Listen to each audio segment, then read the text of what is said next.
Assalamualaikum warahmatullahi wabarakatuh. Pada video kali ini kita akan menyimak tausiah dari Ustadz Desat Latif ya, nasihat untuk ibu-ibu. Lanjut kita simak videonya guys.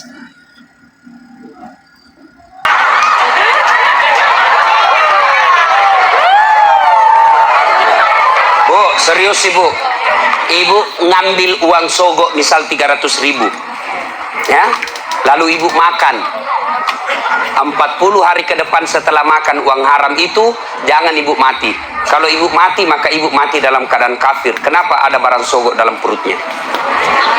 Sia-sia bermajelis taklim 30 tahun, sia-sia mengaji selama 10 tahun kalau ibu mau disogok. Bisa? Ayo, mari ciptakan Balikpapan pil caleg bersih dari sogok. Bisa?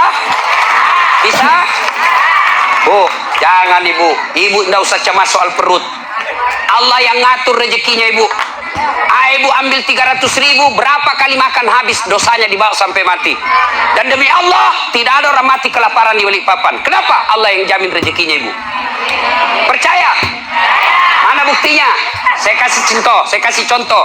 Itu perut Allah yang ngatur, rezeki makan Allah yang ngatur. Mana buktinya? Cicak. Tahu cicak? Apa dia makan cicak ibu? Nyamuk. Masuk akal enggak? Enggak. Satu terbang, satu di dinding. Mana bisa ketemu? Di dinding cicak. Bisa. Iya. Tapi lagu saya waktu kecil apa dia bilang? Cicak-cicak di dinding, diam-diam merayap, datang seekor nyamuk. Hap. Nyamuk yang datang. Lagu tidak bilang cicak lompat ke nyamuk. Jadi jangan sogok bu ya.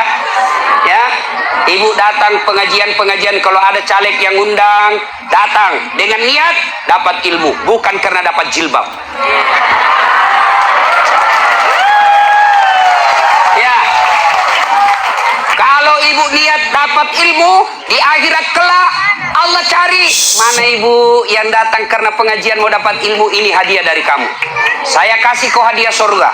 Tapi mereka yang datang karena ngejar seragam, ngejar sembako, ngejar jilbab, dia akan berkata kepada Allah, ya Allah, mana pahalaku pengajian? Allah berfirman, kau dulu pergi pengajian, kamu kau dapat jilbab toh?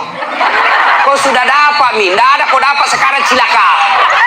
Masih mau kok? Jelas? Dah. Berikutnya, lalu Nabi berkata, masalahnya nak suka jika. Nabi bilang, Nafisah tenang, saya punya urusan. Lalu Nafisah datang kepada Khadijah, Bunda, bagaimana kalau ada laki-laki suka kita? Sembarangnya, mana ada suka janda orang tua? Nabi bilang, iya ada suka. Betul kok, betul. Alhamdulillah. Tapi masalahnya ini yang suka ki lebih muda dari bunda, tak jadi masalah. Tapi ini anak buah tak, nggak ada masalah. Masalah dia suka di saya. Dia bilang, Nafisah, tenang bunda, saya punya urusan. Coba, ini namanya menjaga harga diri dua belah pihak. Coba kalau Nafisah mau kasih malu Khadijah, datang ke Muhammad, nak suka kau bunda, banyak uangnya, peraski. Kesempatan kau ambil ini uang, banyak, nak suka sekali kau. Coba. Kalau juga Nafisah mau kasih malu Khadijah, begitu caranya. Atau dia kasih malu Muhammad, tapi tidak, kedua belah pihak dijaga harga dirinya. Begini mestinya tim sukses. Jangan cerita kejelekannya orang. Calon ini biarlah, jangan cerita keburukan calon yang lain. Lebih baik cerita kelebihan-kelebihan calonnya masing-masing. Kalau ada datang tim sukses yang cerita kejelekan orang, demi Allah jangan pilih dia. Kenapa? Dilarang dalam agama menjelek-jelekkan orang. Bisa ibu? Betul. 300.000 lewat. Sudah nikah. Khadijah 45 tahun, Rasulullah 25 tahun. Khadijah 40 tahun, Rasulullah 25 tahun. Selisih 15 tahun. Sudah. Setelah menikah, Khadijah sebelum menikah bu, Khadijah sebelum menikah itu kaya. Kekayaan beliau 22/3, lebih dari setengah barang-barang mewah yang ada di Mekah miliknya Khadijah. Bayangkan, kaya. Tapi apa yang terjadi? Setelah menikah dengan Nabi, bangkrut, habis duitnya, kasihan. Suatu kali Nabi tidur di pahanya Khadijah. Tidur di paha Khadijah. Tidur. Ibu-ibu sudah pernah kasih tidur di paha? Ibu-ibu sudah pernah kasih tidur suaminya di paha? Bohong-bohong. Begitu suaminya mau dipakai, gede sekali. Bagaimana suaminya? Kada selingkuh. Ibu kada tahu mengurusi. Nah, coba itu Khadijah, ibu. Beliau tidur suaminya. Lalu dia lihat-lihat suaminya dengan wajah yang lusuh, capek. Bukan jelek ya, capek. Kan kentara muka yang capek. Seperti mukanya Ustaz Das'ad.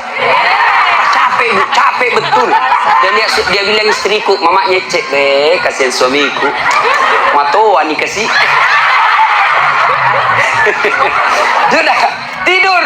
Lalu Khadijah melihat suaminya dan berkata dalam hati, wahai orang-orang Mekah, ayuhan nas, wahai manusia, kenapa kau benci betul ini manusia? Dia lihat di suaminya, kenapa kau benci betul ini manusia? Tidak pernah bicara kasar, tidak pernah nipu kamu, tidak pernah ngambil barang hakmu, tidak pernah merugikan kalian. Ini manusia kok kamu benci? Khadijah sambil melihat suaminya menetes air matanya. Pas menetes air matanya, jatuh di pipinya Nabi. Nabi terbangun dan melihat dan berkata, wahai Ummul Mukminin, ibunya orang Islam, kenapa kau menangis? Apa kau menyesal menikah sama saya? Tadi kau perempuan janda yang dihormati, sekarang kau dihina gara-gara suamimu saya. Apa kau menyesal karena tadi kau kaya, sekarang kau miskin? Khadijah berkata, tidak, demi Allah, saya tidak pernah menyesal menikah sama engkau ya Muhammad. Malah saya bangga engkau menjadi suamiku. Cuma yang aku pikir, saya sekarang sudah tua renta, sebentar lagi ajal menjemputku, hartaku sudah habis. Siapa yang akan menolong engkau nanti ketika ajal sudah menjemput saya? Orang tidak menghina kamu di Mekah, orang masih malu menyerang kamu karena ada Khadijah, janda bangsawan Mekah yang disegani. Bagaimana nanti kalau saya sudah meninggal? Siapa yang tolong kamu? Siapa kasihan yang kasih bantu lagi kau keuangan? Lalu Khadijah berkata, ya Muhammad, andai saja besok saya meninggal, engkau kebumikan saya dan tulang-tulangku kau bisa jual untuk membantu dakwamu. Andai tulangku laku untuk kau jual untuk bantu dakwamu ya Muhammad. Cintanya Khadijah kepada suaminya. Kita ibu,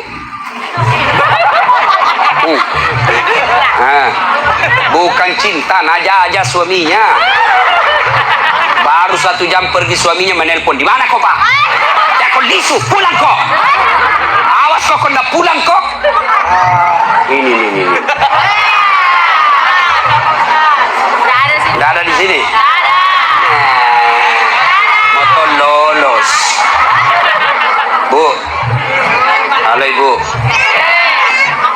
Biar ibu jidatnya hitam sholat, Senin Kamis ibu puasa, ngajar ngaji di TKTPA, tapi ridho suami tidak ibu miliki, tidak bakal ibu masuk surga.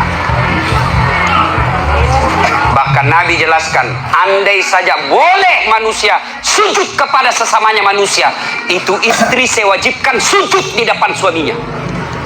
Kenapa bisa Ustaz? Karena ibu harus tahu, kami laki-laki suami tidak boleh masuk surga sebelum istrinya dulu diperiksa. Kalau ibu rajin sholat, ibu rajin puasa, ibu rajin tadarus, suaminya peselingkuh, suaminya tukang judi, suaminya tidak sholat, suaminya pengedar narkoba, tapi ibu alim, muslimah yang baik, tidak ada urusan suami masuk neraka, ibu tetap masuk surga. Bahkan Nabi menjelaskan, istri yang taat sama suaminya, padahal suaminya pembuat maksiat, kata Nabi, nih 7 surga kau masuki, tadkhulul jannati bisalam, pilih kau ini 7 pintu surga mana kau masuki, meskipun suamimu bajingan. Beda kami laki-laki. Suaminya ulama, suaminya penceramah, suaminya hafiz Quran, tapi istrinya tidak pakai jilbab. Suami istrinya suka pi bertetangga bertengkar, suaminya suka menghasut, suaminya suka ngambil kue kalau pi pengantin. Istrinya.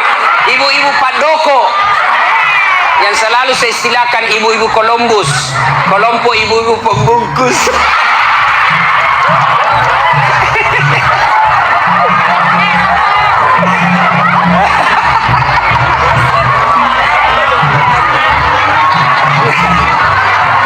Pergi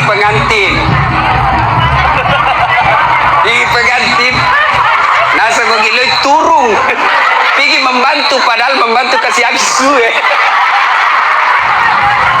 Jangan Bu, tidak boleh ya Ibu Majelis Salim, tidak boleh Ibu Columbus.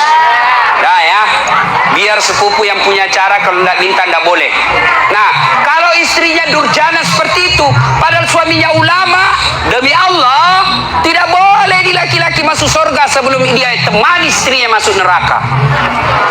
Makanya Ibu, jangan sakiti perasaan suami. Susah jadi suami Bu, kami tanggung dunia akhirat. Ini suka dia takut-takuti suaminya. Kalau ada tamunya suaminya, dia tidak ngomong tapi matanya.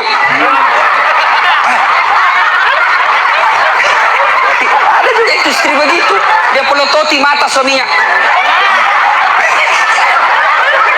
Ada begitu di sini toh? Ada, makanya ibu ketawa.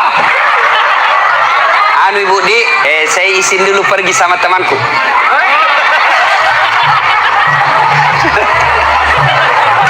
Nah, subhanallah, Hadijah, itulah Hadijah. Karena waktu yang terbatas.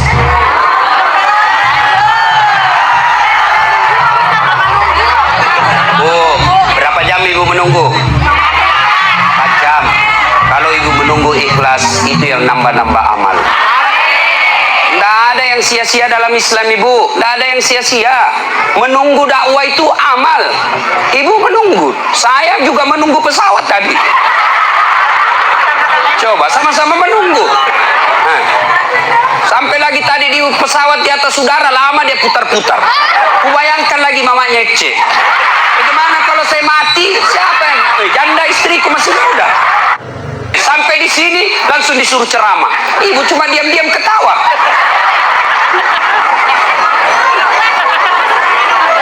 Minum, saya puasa Ibu. Nah, siapa tahu ada yang mau traktir saya buka puasa. Ibu Rahmat Masud tadi sudah telepon saya, Ustaz buka di rumah, bahkan kepiting. Karena beliau itu tahu betul kesenangan saya, kepiting. Masih muda Ibu. Kolesterol, baca bismillah, lari kolesterol. Setan aja dikasih lari tubuh kan bismillah, apalagi cuma kolesterol. Nah sudah. Nah, ketika Hadijah radhiyallahu, istri Nabi sakaratil maut, madami. Waktu itu Nabi usianya 45 tahun, Khadijah 65 tahun. Bayangkan Ibu, Khadijah sebelum menikah sama Nabi kaya, tapi ketika Khadijah sakaratil maut, baju yang dia pakai, baju yang sudah 8 kali tambal. Tahu tambal? Tahu? Bahasa Perancisnya tepengi. Robe, tambal, robe, tambal, robe, tambal. 8 kali tambal. Dan tambalan yang terakhir, tambalan ke-8, tidak lagi pakai kain. Kenapa? Tidak ada lagi kainnya Hadijah. Akhirnya apa? Hadijah menambal bajunya yang bolong ke-8 kalinya dengan cara apa? Dengan pelepah daun kurma. Miskin. Ada kira-kira ibu-ibu mau begini? Kaya, sudah menikah, langsung miskin. Dia bilang, gara-gara kaum itu suami kau adalah, saya banyak uangku tadi kau kasih miskin, kau keluar kau dari rumah. Hadijah tidak. Masya Allah, Hadijah ketika sakaratil maut sakit, dia panggil anaknya. Siapa namanya anaknya? Fatimah As-Sahra. Dia panggil, Fatimah Tal, anakku sini dulu, dengar ini baik-baik Bu, sini dulu nak. Iya bunda. Sampaikan ke bapakmu dulu nak, kau pergi mintakan Kak Serban. Tahu serban? Tahu serban? Itu seperti nak pakai Pak Nur Hadi. Serban. Tapi itu kan gaya-gaya. Tuh. Serban. Kata Khadijah, Fatimah, lo koyo lo kuambo muna. Ilo ngak serbanna. Anakku, kau pergi dulu ke bapakmu, mintakan saya serbannya yang selalu dia pakai terima wahyu. Saya mau pakai kain kafan. Mudah-mudahan kain kafanku itu yang selalu dia pakai terima wahyu. Allah tidak menyiksa saya dari azab neraka dan kubur. Lalu Fatimah berkata, Mak, kita yang pergi minta. Nah bilang Khadijah, saya malu minta sama bapakmu nak. Masya Allah. Ada di sini malu minta sama suaminya? Ada? Jangan nak minta, nak curi. Hei, sudah nak sembunyi suaminya, nak dapat loh. Nak periksa semua dompetnya. Kayak pencopet. Sampai-sampai ada suaminya bilang, istri, nak simpang uangnya ibu. Dibawa bantal, dibawa tempat tidur, dibawa plastik, dibawanya lagi tuh. Dibawanya lagi tuh dos-dos. Dibawanya lagi naik bungkus plastik, 4 lapis. Dia bilang, ada apa istrinya? Langsung istrinya bilang, Pak, uang apa ini? Langsung dia bilang suaminya, uang sial. Maksudnya apa? Paten aku sembunyi, kau dapat ji. Ini ibu-ibu sekarang ini pandai cari uang. Iya toh? Pandai cari uang. Di mana saja disembunyi dia dapat semua. Khadijah, apa kata Khadijah? Saya malu minta sama bapakmu. Bayangkan, habis hartanya untuk nopang suaminya, minta serban, malu. Bayangkan. Didengar sama Nabi. Dengar sama Nabi. Nabi lalu datangi istrinya. Ya Ummul Mukminin, habis hartamu untuk bantu dakwah, capu waramparamu malolo tulung. Hanya ini keserban yang kau minta, dan itu pun kau malu menyatakannya. Nabi menetes air matanya. Lalu kata Khadijah, saya minta kain serban yang engkau selalu pakai nerima wahyu. Mudah-mudahan kain serban itu jadi kafanku, sehingga saya tidak tersiksa di alam kubur. Mendengar itu datang Jibril. Datang Jibril, Bu. Jibril sampaikan kepada Nabi, ya Muhammad, sampaikan kepada Khadijah. Masya Allah. Karena Jibril tidak boleh langsung bicara sama Khadijah. Kenapa? Hanya Jibril boleh berbicara kepada Nabi dan Rasul, namun manusia tidak boleh. Jibril sampaikan kepada Nabi, ya Muhammad, sampaikan kepada Khadijah, ada salam dari Allah untuk Khadijah. Masya Allah. Allah yang titip salam sama Khadijah, Bu. Luar biasa. Kita saja titip salam dari orang lain sudah senang. Saya bayangkan, Bu, saya pernah terima ucapan selamat hari raya dari Pak Yusuf Kalla. Ucapan selamat hari raya. Istana Wakil Presiden Republik Indonesia dengan ingin menyampaikan selamat hari raya Idul Fitri, mohon maaf lahir batin. Taqabbalallahu minna wa minkum. Salam hormat Yusuf Kalla, Wakil Presiden Republik Indonesia, kepada saudara Dasat Latif. Seterima itu, Bu, saya buka, saya kasih lihat semua sepupuku di kampung. Ita ko culi capo. Ya ko sepupumu. Iya kok. Itu baru manusia kita sudah bangga. Allah yang titip salam kepada Khadijah. Ya Muhammad, sampaikan ada salam dari Allah, dan sampaikan kepada Khadijah, Allah sudah sediakan istana dalam surga. Subhanallah, sudah dalam surga istana lagi. Sampaikan kepada Khadijah, Allah sediakan istana untuk Khadijah yang terbuat dari mutiara, tidak terbuat dari jamrud, tidak terbuat dari emas, tidak terbuat dari nikel. Terbuat dari apa? Nabi Jibril katakan terbuat dari mutiara. Kenapa? Khadijah punya sifat mutiara. Apa sifat mutiara? Ibu tahu mutiara? Hidup di dasar laut, yang masuk ke dalam perutnya pasir, yang masuk ke dalam tanahnya kerikil-kerikil. Tapi setelah masuk dalam perutnya Khadijah, perutnya mutiara, apa yang keluar? Tadi keluar pasir, tadi keluar kerikil-kerikil batu. Apa yang keluar setelah dia buka cangkangnya? Apa yang keluar? Mutiara. Artinya Khadijah tidak pernah cerita keluhannya kepada orang lain. Ini yang ibu-ibu banyak miliki sekarang. Suka cerita kelemahannya, suka cerita masalahnya rumah tangga kepada orang lain. Bahkan lebih aneh lagi, dia cerita kelemahan suaminya di Facebook.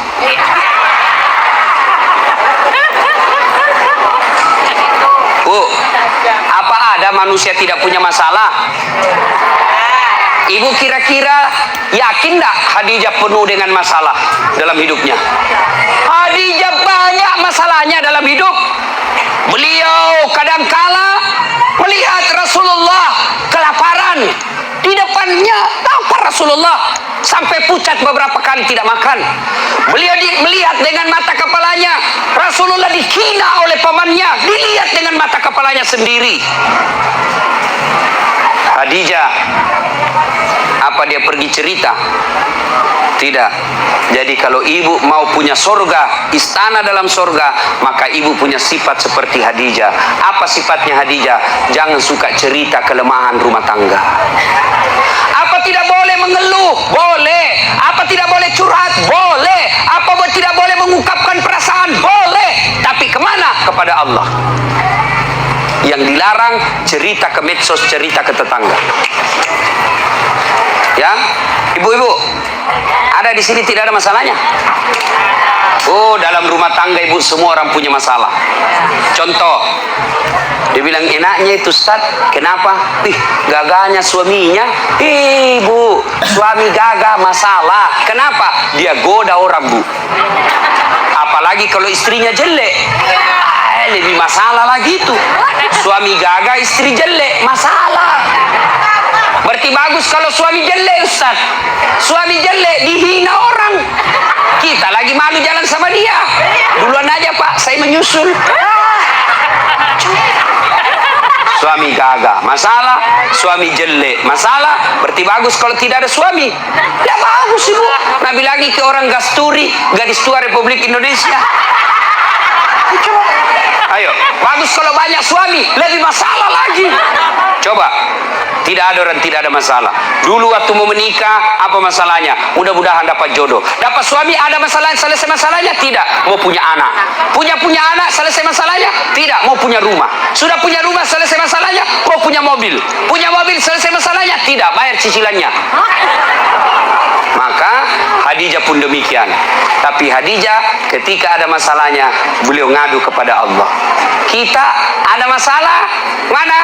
Ambil HP, update status. Dia cerita semua jeleknya suaminya. Tidak kusangka kau begitu. Waktu kau dulu melamar saya begitu sopan, sekarang kau kasarnya minta ampun.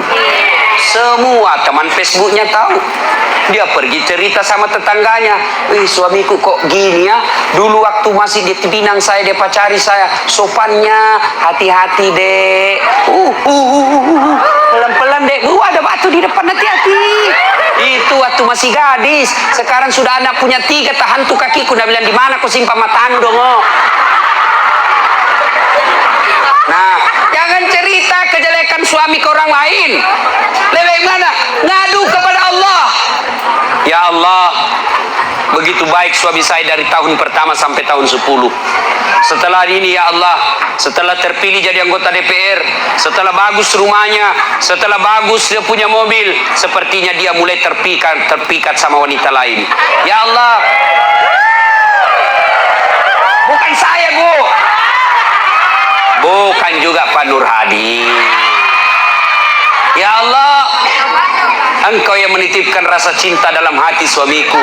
Pelihara cintanya kepada aku ya Allah. Jangan Engkau palingkan hatinya ke orang lain.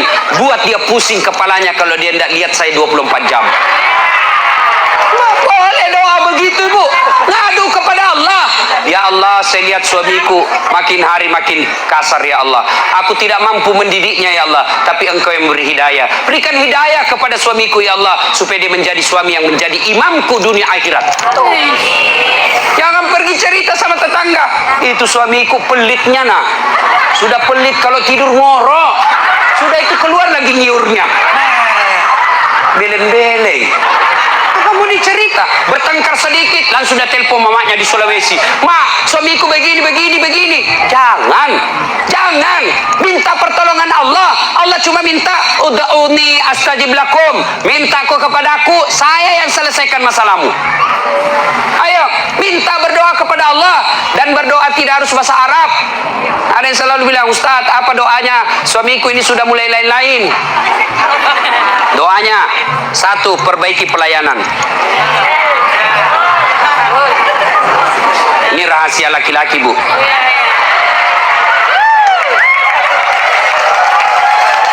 Bu, yang kedua, hormati mertuanya, muliakan orang tuanya, saudaranya juga. Yang ketiga, ibu harus selalu cantik di rumah. Yang keempat, jangan bicara kasar sama suami. Kalau ibu mampu lakukan ini, suami mau kawin lagi, maka ada yang bantu ibu. Siapa? Mertua. Maka datanglah mamanya, hehehe. Kasih melo ma bene. Apalagi kau mau kawin lagi itu, coba lihat istrimu, bagusnya Masya Allah. Kalau saya datang ke Balikpapan, saya belum bangun sudah siap sarapan. Saya tidak pernah kasar bicara sama saya. Adik-adikmu dihormati. Kau mau kawin lagi, belum tentu kau dapat perempuan lebih baik dari dia. Tapi ini datang mertuanya kasar ngomong, baru tiba dia bilang, kapan pulang ibu? Pintu bunyi terus, pak. Tidak pernah dihargai saudaranya. Maka begitu pulang kampung ke Sulawesi, apa nak bilang mamanya? Nah, saya kasih sekolah kau itu tinggi-tinggi supaya nak hormati ke orang. Kenapa justru istrimu tidak hormati kau? Apa itu istrimu itu? Tidak nak hargai saya, tidak nak hargai saudaramu. Padahal kau yang carikan uang. Sudah nih, kami mau kau lagi. Kalau perlu sembunyi-sembunyi kau saja. Masih mau kau? Cinta. Itu laki-laki Bu terbantu perempuannya. Ini rantasa. Kita di rumah bajunya seadanya, pakai daster tinggal sebelah, ada badak picanya, nak kasih bontek matanya, pegang remote control, nonton televisi nangka kakinya, nangka kelepaknya menguap. Bagaimana suami tidak stres? Nah kira King Kong. Ya ketawa, saya serius ini Bu. Hancur ibu-ibu ini hancur. Ya, coba kalau datang suami ibu saupan, Assalamualaikum kakandaku Arjunaku. Dia bilang suaminya, Waalaikumsalam adindaku Srikandiku. Lalu dia bilang lagi istrinya, itawa kakang abangku gagahnya hari ini. Dan sudah bilang suaminya, berarti saya jelek kemarin. Ayo Bu ya. Pertama, sifat Khadijah merahasiakan kekurangan dan kelemahan rumah tangga. Jangan cerita Ibu. Cerita boleh. Kemana? Kepada Allah. Minta kepada Allah. Minta tolong Ibu. Kalau Allah yang tolong Ibu, biar perempuan apa yang goda suami tidak akan berhasil. Kenapa? Allah yang lindungi suami. Rezeki Allah yang ngatur. Berdoa kepada Allah. Suami pergi cari nafkah, apakah sebagai sopir, apa sebagai nelayan, apa saya politisi, apa pedagang, apa saja kerjanya suami. Istri yang baik, pergi suaminya, tinggal istrinya sholat duha di rumah. Selesai dia sholat duha, dia berdoa kepada Allah, ya Allah, Engkau yang menentukan dan mengatur rezeki suami saya. Jika rezekinya masih di atas langit, turunkan. Jika masih dalam tanah, munculkan. Jika masih jauh, dekatkan. Jika masih sedikit, cukupkan. Yang lebih penting dari itu, ya Allah, berkahkan. Coba nih, ibu tidak harus bahasa Arab. Lalu nangis kepada Allah. Nangis kepada Allah. Bahasa Bugis boleh. Daripada bahasa Arab tidak ditahu artinya. Nabala malaikat apa maksudnya ibu ini? Dia mau doa bukan rezeki dan minta hujan. Tidak harus bahasa Arab. Boleh ibu berdoa begini. Bu dengar. Ya Allah, Engkau sudah tahu apa masalahku ya Allah. Engkau melarang saya minta tolong kepada manusia. Engkau melarang saya menyembah kecuali kepadamu ya Allah. Maka saya datang kepadamu mengadu ya Allah. Selesaikan masalahku ini ya Allah. Sudah itu berikutnya didik anak dengan baik. Bu, pakai filosofi seperti mama saya. Biar saya miskin, biar minda ada sekolahku, tapi kurus anakku baik-baik. Mudah-mudahan anakku nanti angkat derajatku. Ibu kan tidak mungkin maki jadi camat, ibu toh. Tidak mungkin maki jadi di sini jadi bupati, susah ibu. Tidak mungkin mi. Tapi didik anak dengan baik, anak tak nanti yang jadi bupati. Susah jadi pengusaha tanker, bu. Punya kapal tongkang, punya kapal ini, agaknya susah mi bu. Doakan didik anak, mudah-mudahan anak tak milik nanti itu. Tidak mungkin menjadi dokter ki ibu toh. Tidak mungkin. Maka berdoa, didik anak, mudah-mudahan anak tak jadi dokter. Nah, ibu silakan kerja apa saja, mau berpartisipasi dunia apa saja, tapi ingat fungsi ibu ada dua. Satu sebagai istri, dua sebagai ibu untuk anak-anaknya. Tidak ada gunanya sukses segala-galanya kalau anak berantakan. Contoh ibu, ini sudah kejadian ibu, ya kejadian ini. Ini ada anak-anak yang curhat sama saya. Usia 15 tahun. 15 tahun ibu. Ustaz, hamil pacarku. 15 tahun. Saya bilang, cewekmu usia berapa? Satu kelas sama saya Ustaz, SMP. Ya, saya bilang kasih bicara, saya bapakmu harus kasih nikah. Saya tidak tahu apa dia kasih nikah sekarang. Lalu saya penasaran, berapa mi perempuan kau kasih begitu? Dia bilang sudah 5 Ustaz, baru ini hamil 1. SMP bu, kelas 5, 15 tahun. 15 tahun. Lalu saya tanya, bagaimana caranya? Anda masuk akal. Kau di mana? Kau masuk hotel kan ditahu kau masih kecil. Apa dia bilang? Di rumahnya itu perempuan saya kasih gitu Ustaz. Saya tanya, kenapa bisa? Dia bilang, saya sudah tahu jam berapa orang tuanya tidak ada di rumah. Maka ibu, tidak ada gunanya ibu cari uang kalau rumahnya ibu tempat tidurnya anak gadis tak yang dibelikan mahal-mahal, dibikinkan kamar, kasih AC, kasih kipas, lalu anak laki-lakinya orang tiduri anak gadis tak di rumah. Itu fungsinya ada perempuan di rumah. Jelas ibu ya? Itu bukan cuma satu yang begitu, banyak yang curhat sama saya ibu soal begitu. Maka ibu didik anak, ya. Menurut Quran, ibu itu, istri itu fungsinya katifun. Ya. Apa itu katifun? Satu, diartikan ketek, kalepa. Apa? Gendong anakmu. Fungsinya ibu. Sekarang siapa yang gendong anak tak? Kareta, dorong-dorong, sambil menyanyi. Dorong-dorong, tidak pernah nak gendong anaknya. Maka jangan heran anak-anak sekarang tidak dekat hubungannya sama orang tuanya gara-gara tidak pernah digendong-gendong anaknya. Masih 2 tahun nak kasih PAUD. Apa itu? Pendidikan usia dini. 4 tahun nak kasih masuk TK. 7 tahun SD. Kapan kita didik anak tak? Cepat sekali diambil orang. Gurunya didik. Pendidik sebaik-baiknya bukan gurunya tapi ibunya. Yang kedua, fungsi ibu menurut Quran. Apa itu? Katifun diartikan dada. Apa itu? Menyusui. Siapa yang susui anak tak sekarang? Siapa? Cak sapi. Airnya nata sifatnya seperti sapi. Ya? Sekarang tidak mau lagi susui. Dia bilang anu Ustaz, biar seksi. Bahkan ibu-ibu milenial tidak mau melahirkan, semua mau dibelah. Coba. Nah ibu bapak, karena waktu yang terbatas, insya Allah lain waktu dan kesempatan kita akan lanjutkan. Saya menitipkan, jadilah istri seperti Khadijah. Insya Allah ibu, kalau ibu susah, ibu sabar. Suami tidak sholat, ibu sabar. Suami tidak tentu pekerjaan, ibu sabar. Maka Allah janjikan, innallaha ma'as-sabirin. Itu tadi sudah kita simak bersama tausiah dari Ustaz Desat Latif. Semoga bermanfaat. Akhirul kata, assalamualaikum warahmatullahi wabarakatuh.